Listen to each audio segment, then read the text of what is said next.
നാടകം കളിക്കുവാൻ Indian national കോൺഗ്രസിന്റെ പ്രവർത്തകർ തയ്യാറാകും. അതിന്റെ മുന്നോടിയായിട്ടാണ് ഈ ഇത്തരത്തിലുള്ള ഒരു വലിയ സമരപരിപാടിയുമായി ഞങ്ങൾ വരുന്നത്.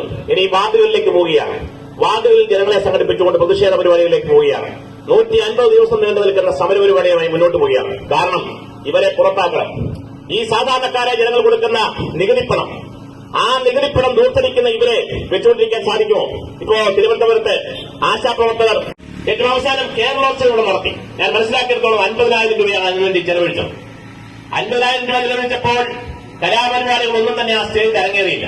അരങ്ങേറിയെങ്കിൽ ഇവിടുത്തെ പഞ്ചായത്ത് അംഗങ്ങൾ പറയട്ടെ, അവിടെ കായിക പരിപാടികളൊന്നും തന്നെ നടന്നതായിട്ട് അറിയില്ല. ആകെ നടന്നത് 2 ഫുട്ബോൾ ക്ലബിന്റെ എന്തോ ഫുട്ബോൾ കളി മാത്രമാണ്.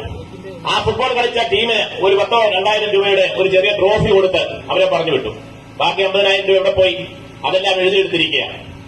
പ്രിയപ്പെട്ടവരെ, ഇങ്ങനെ തട്ടിപ്പ് എങ്ങനെ നടത്തണം എന്നുള്ളതിന്റെ ഗവേഷണം നടത്തിയ ആളുകളാണ്.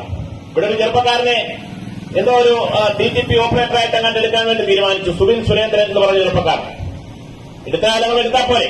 പക്ഷേ കുറച്ച് കഴിഞ്ഞപ്പോൾ അവൻ കോൺഗ്രസിന് വേണ്ടി പോസ്റ്റ് ഒട്ടിച്ചു എന്നുള്ള കാര്യമാണ് പറഞ്ഞത്. പട്ടങ്ങാണ്ട്.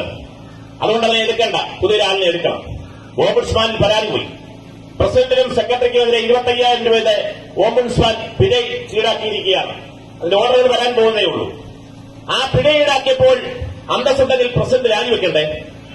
സെക്രട്ടറിയെ സസ്പെൻഡ് ചെയ്യണ്ടേ? അല്ലെങ്കിൽ സ്ഥലം മാറ്റേണ്ടേ? എന്നിട്ട് അന്വേഷണം നടത്തേണ്ടേ? അത് ചെയ്യുന്നില്ല. ഇപ്പോൾ ഇവിടെ ഗോപാലകൃഷ്ണൻ എന്ന് പറയുന്ന ഒരു സ്റ്റാഫ് ആ ബെഞ്ചിൽ ഇരിക്കുകയാണ്. ഓഫീസ് അറ്റൻഡന്റാണ്. അയാൾക്കൊരു കസേര കൊടുക്കുന്നില്ല. ഡ്രൈവർ അവിടെ സെക്രട്ടറിയുടെയും പ്രസിഡന്റ് അപ്പുറത്തെ റൂമിൽ നല്ല കസേരയിൽ ചാർജ് കിടക്കുകയാണ്.